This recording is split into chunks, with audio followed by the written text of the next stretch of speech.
Habari kamili. Paris.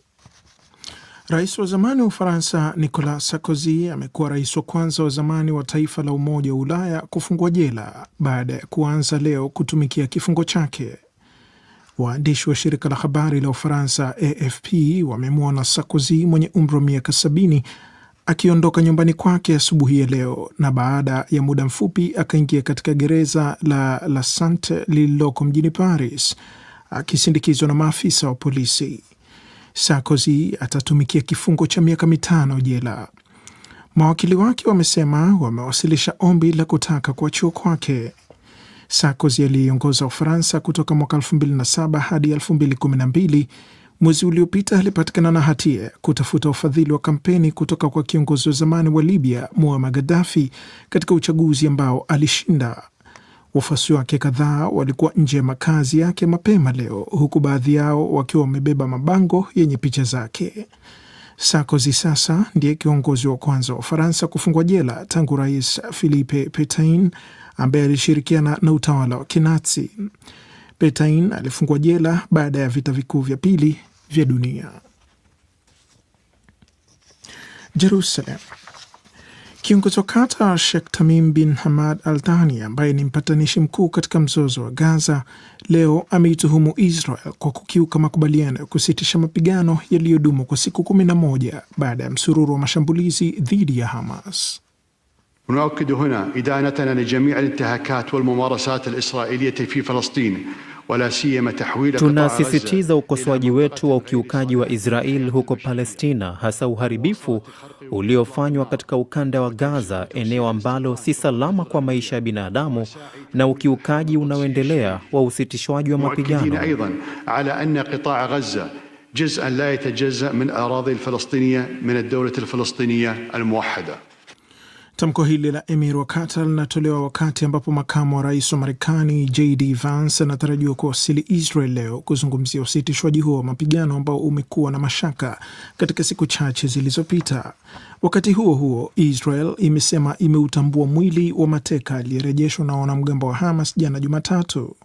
Ofisi ya waziri mkuu wa Israel imesema mabaki hayo ni ya Tal Chaimi mwenye umri wa miaka 41 aliyeuawa mnamo Oktoba 7 mwaka 2023. Unaendelea kusikiliza taarifa ya habari za ulimwengu kutoka idhaa ya Kiswahili ya DW hapa mjini Bonn. Tokyo. Kiongozi wa kihafidhina Sanae Takaichi amechaguliwa leo kuwa waziri mkuu wa kwanza wa kike wa Japan. Amechaguliwa kwa kura 237 katika bunge lenye viti 465. Chama cha Takaichi cha Liberal Democratic Party LDP ambacho kimeiongoza Japan kwa muda mrefu kimekubaliana kuunda serikali ya muungano na chama cha mrengo wa kulia cha Japan Innovation Party kijulikanacho kama Ishin. Takaichi aliyekuwa msaidizi wa waziri mkuu wa zamani wa Japan Shinzo Abe alimwenzi sana waziri mkuu wa zamani wa Uingereza Margaret Thatcher na anatarajiwa kurudi katika mtindo wa uongozi wa Abe wakati akijaribu kufufua uchumi unaokuwa kwa kasi ndogo na kupambana na ongezeko la bei za bidhaa. Huenda Takaichi pia akaipeleka Japan katika siasa za mrengo wa kulia, hasa katika masuala ya uhamiaji na ulinzi, na kuwa kiongozi wa hivi karibuni kabisa kulipeleka taifa lake katika mkondo huu ambao siasa za dunia zinahamia. Brussels. Viongozi wa Ulaya wakiwemo viongozi wa Ujerumani, Uingereza, Ufaransa na Umoja wa Ulaya wametoa taarifa ya pamoja na Ukraine leo wakiunga mkono mwito wa rais wa Marekani Donald Trump wa usitishwaji wa mapigano. Taarifa hiyo imesema viongozi wa Ulaya watakutana baadaye wiki hii katika mkutano wa kilele wa Umoja wa Ulaya katika mfumo wa muungano wa wenye nia kwa nchi zinazoiunga mkono Ukraine. Rais wa Ukraine Volodymyr Zelensky atahudhuria mkutano huo mjini London siku ya Ijumaa. Rais Trump pamoja na kiongozi mwenzake wa Urusi Vladimir Putin wanapanga kukutana katika mji mkuu wa Hungary, Budapest. Na hatimaye Antananarivo. Rais mpya wa Madagascar Kanali Michael Randrianirina amemtangaza waziri mkuu mpya wa kiraia kufuatia jeshi kuchukua madaraka wiki iliyopita, hatua iliyosababisha Rais Andry Rajoelina kuikimbia nchi. Kufuatia mashauriano na bunge, Randrianirina amemchagua Herinitsalama Rajaonarivelo kama waziri mkuu mpya. Rajaonarivelo ni mtu mwenye ushawishi katika sekta binafsi nchini humo na mwenyekiti wa zamani wa benki ya Madagascar, Malagasy Bank BNI. Na huo ndio mwisho wa taarifa ya habari za ulimwengu kutoka Bonn. DW Dunia Yetu Leo Mchana.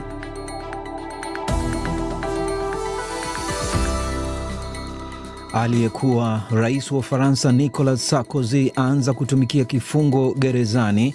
Vijana wa Madagascar watangaza nia ya kumpinga waziri mkuu mpya aliyeteuliwa, na Japan yapata waziri mkuu wa kwanza mwanamke.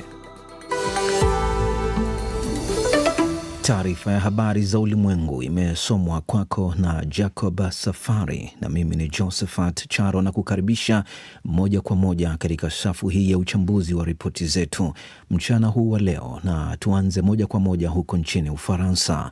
Rais wa zamani wa Ufaransa Nicolas Sarkozy amewasili kwenye gereza la Sante mjini Paris tayari kuanza kutumikia kifungo chake cha miaka 5 jela kwa makosa ya kula njama za kupata ufadhili kwa ajili ya kampeni zake za urais kutoka kwa kiongozi wa zamani wa Libya Muammar Gaddafi.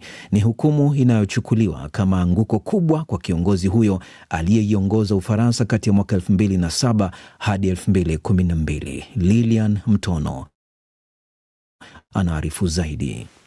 Rais huyo wa zamani aliondoka nyumbani kwake mapema leo akiwa na mkewe Carla Bruni, huku akishangiliwa na umati wa wafuasi wake waliokuwa pia wakiimba wimbo wa taifa wa Ufaransa.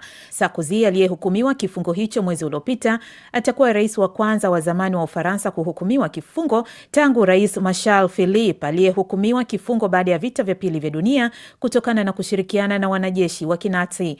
Muda mfupi baada ya kuingia kwenye gari kuelekea kwenye gereza hilo la Sante, Sarkozy alichapisha ujumbe kwenye mtandao wa kijamii wa X alioelezea alikuwa muhanga wa chuki na kisasi. Hukumu ya Sarkozy inahitimisha miaka kadhaa ya mivutano ya kisheria kufuatia madai kwamba alipata ufadhili wa mamilioni ya fedha za kampeni zake za urais za mwaka 2007 kutoka kwa kiongozi wa zamani wa Libya Muammar Gaddafi, ambaye baadaye alipinduliwa na kuuawa wakati wa vuguvugu la maandamano yaliyoshuhudiwa katika nchi za Kiarabu na kusababisha mapinduzi.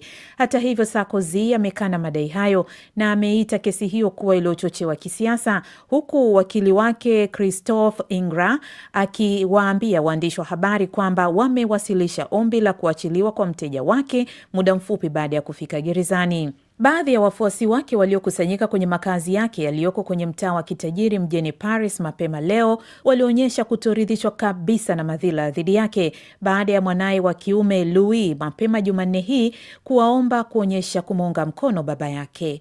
Mmoja ya wafuasi hao ni Michel Perrier, mama mwenye umri wa miaka 67. Niko hapa kwa sababu ya ghadhabu na dhuluma. Hatuelewi. Kwanza, hatendewi haki kama wengine. Ni mtu anayejua siri za serikali. Ni mtu ambaye amekuwa akifanya kazi yake, alisimama imara. Hatuelewi. Muda mfupi kabla ya kuingia gerezani, Sarkozy na mkewe walionekana wakitembea taratibu kwenda kuungana na watoto wao Jean, Pierre, Louis na Julien pamoja na wajukuu zao ambao pia walikuwa nje ya nyumba. Akaingia kwenye gari lake. Bado anapinga hukumu na uamuzi anaosema sio wa kawaida wa jaji kumtia ndani, akisubiri rufaa. Na safari yake kutoka ikulu ya Elysee hadi kwenye gereza la Sante imeibua maswali kwa Wafaransa wengi. Kulingana na mawakili wake, Sarkozy atazuiwa kwenye chumba cha pekee yake na kutengwa na wafungwa wenzake kwa sababu za kiusalama. Hata hivyo, wamesema tayari alikwishajiandaa kisaikolojia na kimwili. Aliandaa nguo kama masweta kwa kuwa vyumba hivyo huwa na baridi kali na kelele nyingi. Wamesema ni wazi atapitia mateso makali, lakini amejiandaa. Na yeye mwenyewe Sarkozy aliliambia gazeti la Tribune Dimanche kwamba haogopi jela, atakuwa jasiri hata atakapofika mbele ya milango ya gereza.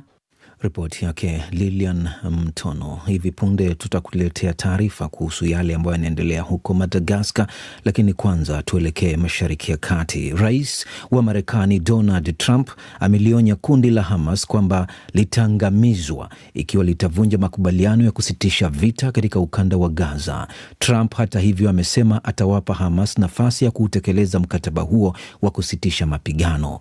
Wakati huo huo, Israel imesema leo kwamba mwili wa mateka aliyekuwa akishikiliwa Gaza na uliorejeshwa na Hamas jana umetambuliwa kuwa mwili wa Tal Chaimi, afisa wa jeshi aliyeuawa Oktoba 7 mwaka 2023.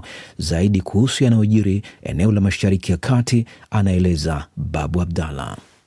Akizungumza na waandishi wa habari katika ikulu ya White House akiwa mwenyeji wa waziri mkuu wa Australia Antonio Albanese, Rais Trump ameeleza kuwa Hamas inafahamu wazi matokeo ya kuvunja makubaliano ya kusitisha mapigano.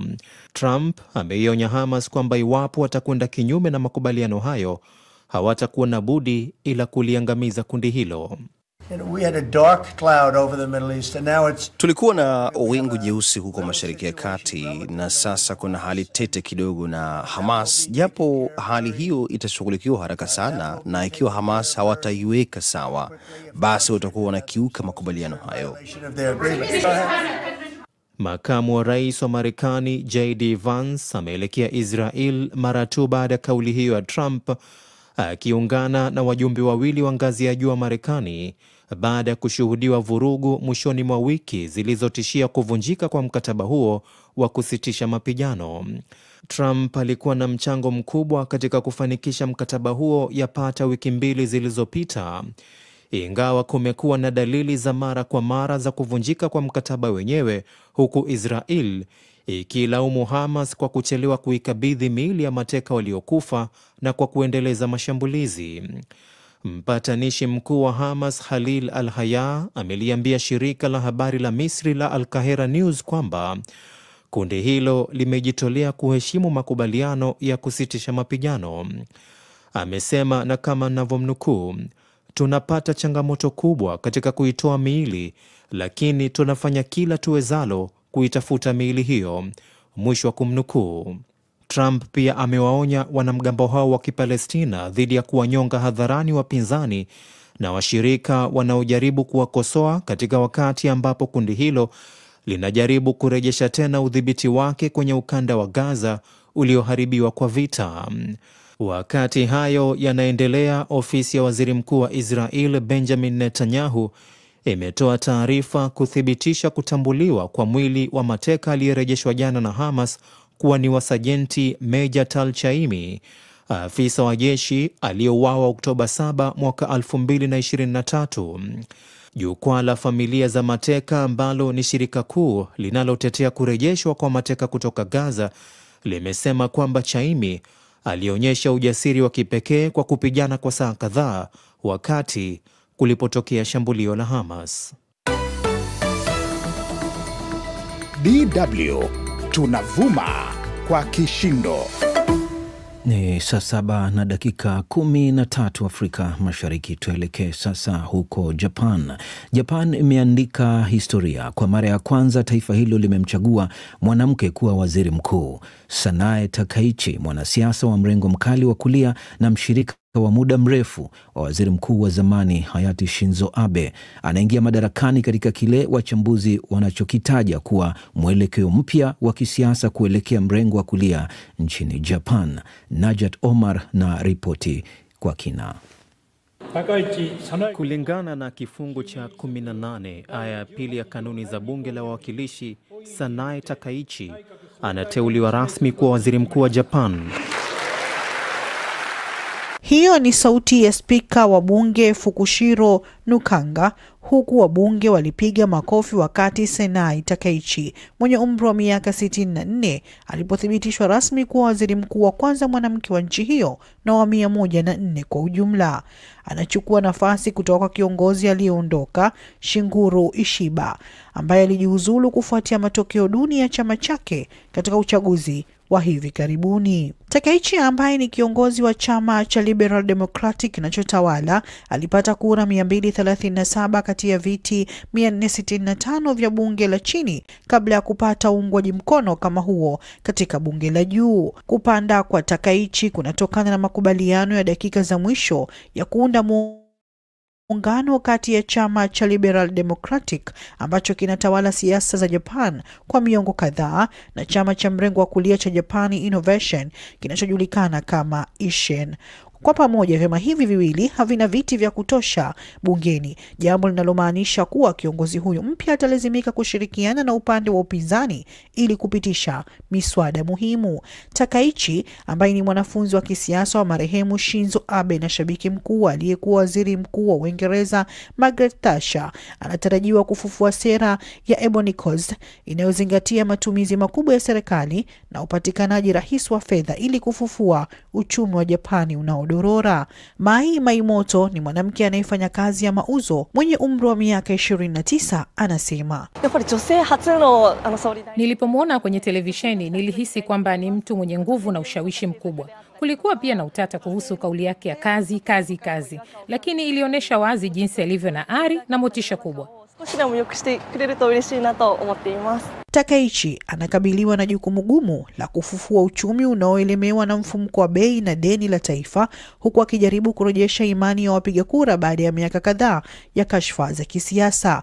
Baraza lake la mawaziri litakalotangazwa baadaye leo linatarajiwa kujumuisha mwandani mwingine wa marehemu Shinzo Abe, Satsuko Katayama, ambaye atakuwa waziri wa fedha wa kwanza mwanamke katika historia ya Japan.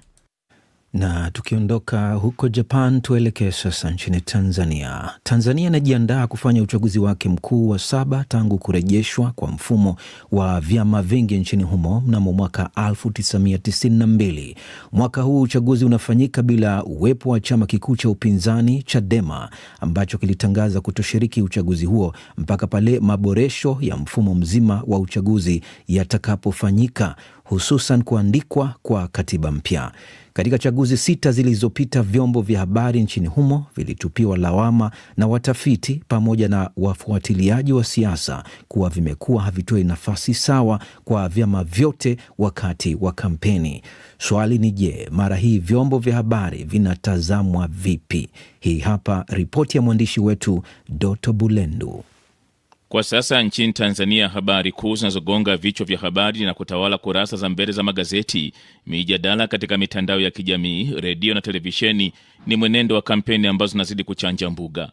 Lakini je, hadhira ya habari hizo, kwa maana ya wasomaji, wasikilizaji na watazamaji pamoja na watumiaji wa mitandao ya kijamii, wanatathmini vipi kile kinacholetwa na vyombo vya habari wakati huu wa kampeni? Wengi wamekuwa wakichagiza kwa Oktoba tunatiki. Sijaona hoja ya msingi ya kudadavua zile sera zinazowasilishwa. Kwangu mimi, hasa hapa nchini Tanzania, nimekuwa nikisikiliza Chama cha Mapinduzi CCM, ndio ripoti zimekuwa zikitolewa sana. Taarifa kienda sehemu fulani za kampeni nimekuwa nikisikia, lakini vyama vingine tumevishuhudia, lakini vile ambavyo havina upinzani mkubwa na havifahamiki sana. Kuhusiana na content za uchaguzi ni kama vile matangazo. Kwa lugha mtaani naweza kusema ni unga, kwa maana ya kwamba havitoshelezi, hawajazama inside kudadavua ikiwa kile kinachosemwa ni kweli kinaweza kutekelezeka au la. Mamlaka nchini Tanzania zimekuwa zikivinyoshea kidole baadhi ya vyombo vya habari kwa madai ya kukiuka maadili na sheria nyakati za uchaguzi. Wiki chache zimepita, hali ikoje kwa mwaka huu? Namuuliza Edwin Soko, mwenyekiti wa taasisi ya vyombo vya habari kusini mwa Afrika MISA nchini Tanzania, juu ya hali ya waandishi wa habari na vyombo vya habari wakati huu wa kampeni za uchaguzi mkuu. Ni kuanzia kampeni zilipokuwa zimeanza Agosti 28 mwaka huu, tumekuwa hatuna visa mkasa au madhira yaliyotokea kwa waandishi wa habari ya kuweza kuyarekodi na kuyaonyesha kama ni athari katika kampeni hizi. Kwa hiyo unaweza ukaona jinsi gani vyombo vya habari vimekuwa na weledi mkubwa. Kutupiliwa mbali kwa baadhi ya habari, maeneo ya pembezoni kutokupewa kipaumbele, wagombea wasio na ukwasi kutokutengeneza habari, ni kilio cha muda mrefu nyakati za uchaguzi. Watafiti wanautazama vipi mwenendo huu mpaka sasa? Namuuliza Dr. Kanaeli Kale ambaye ni mtafiti na mhadhiri mwandamizi katika shule ya habari ya Chuo Kikuu cha Mtakatifu Agustino. Kwa hiyo bado Tanzania tunatakiwa tuendelee, waandishi wa habari wanatakiwa kuendelea kuhamasisha wananchi na kutoa elimu kuhakikisha kwamba wagombea wote wanapata nafasi ya kuelezea sera zao na ilani zao za uchaguzi. Kwa niaba ya DW, mimi ni Doto Bulendu. Asante sana Doto Bulendu kwa ripoti hiyo. Na msikilizaji, hivi punde tutakuwa na mjadala ambao utakuwa unaangalia dhima ya vyombo vya habari katika uchaguzi huo wa Tanzania. Kwa hiyo usiondoke. Tuelekee sasa huko Madagascar. Siku moja baada ya kiongozi wa kijeshi nchini Madagascar, Kanali Mikael Randrianrina kumteua waziri mkuu mpya Erinsalam Radzaonarfel, vijana wa nchi hiyo maarufu kama Gen Z na ambao walisababisha kukimbia uhamishoni rais wa zamani Andry Rajoelina, wametangaza tena nia ya kumpinga waziri mkuu mpya mteule. Historia yake ya kisiasa na nafasi yake katika utawala uliopita vinawapa wasiwasi vijana hao kuhusu yeye kuleta mabadiliko katika serikali mpya. Taarifa zaidi anayo mwandishi wetu Hilda ya Hasinjo ambayo inasomwa studioni na Silvanus Karemera. Hisia zilikuwa kali katika mji mkuu wa Madagascar, Antananarivo, mara baada ya uteuzi wa waziri mkuu mpya na mfanyabiashara maarufu Erinsalam Radzaonarfel. Ingawa yeye ni sura mpya na kiungo katika siasa Madagascar, historia yake katika siasa mbele ya vijana wanaotaka mageuzi na vyama vya wafanyakazi vinavyotaka mapinduzi kwa pamoja vinaleta wasiwasi. Mara tu jina la waziri mkuu huyo lilipotangazwa na katibu mkuu wa ikulu ya Madagascar, picha na taarifa kuhusu yeye zilienea kwa haraka mitandaoni. Katika baadhi ya picha anaonekana akiwa pamoja na wanasiasa wa utawala uliopita huku akimpongeza rais wa zamani. Picha hizo pia zinamuonyesha katika picha akiwa anatabasamu huku akiwa pamoja na mfanyabiashara maarufu nchini humo Mami Ravatomanga. Hili limezua hali ya wasiwasi miongoni mwa vijana ambao wanasema kiongozi huyu wa kijeshi anaonekana kupuuza majina yao mawili waliokuwa wameyapendekeza tokea mwanzo. Kiongozi wa vuguvugu hilo la vijana Randrianrina Aimé Nicolas amesema, tuna mashaka na wasiwasi kuhusu chaguo hili. Hata hivyo bado tunaamini katika mazungumzo na mwisho kuchukua uamuzi wa pamoja. Kwa hiyo tutafanya kikao chetu cha pamoja hii leo Jumanne kutathmini hali hii, kisha baadaye tutachukua uamuzi wa pamoja na tutatoa tangazo baada ya mkutano huu.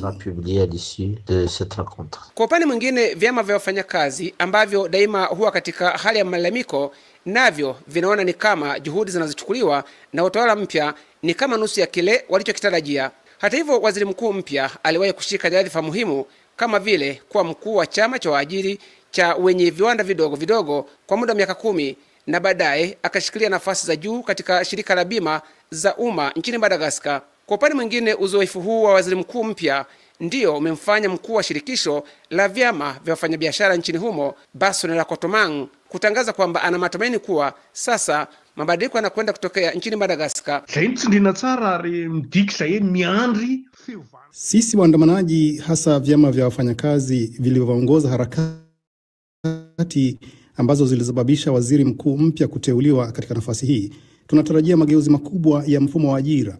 Kwa hiyo pia tunatarajia kutoa ushirikiano wa karibu, hasa kuhusu huduma za kijamii, afya na malipo ya pensheni. Kulingana na waziri mkuu mteule, shughuli za kuunda serikali mpya zinaanza leo Jumanne, na tayari rais wa mpito Mikael Randrianrina ameahidi kuwa na serikali yenye uwazi ambayo itawapa sauti ya kutosha vijana wa Madagascar.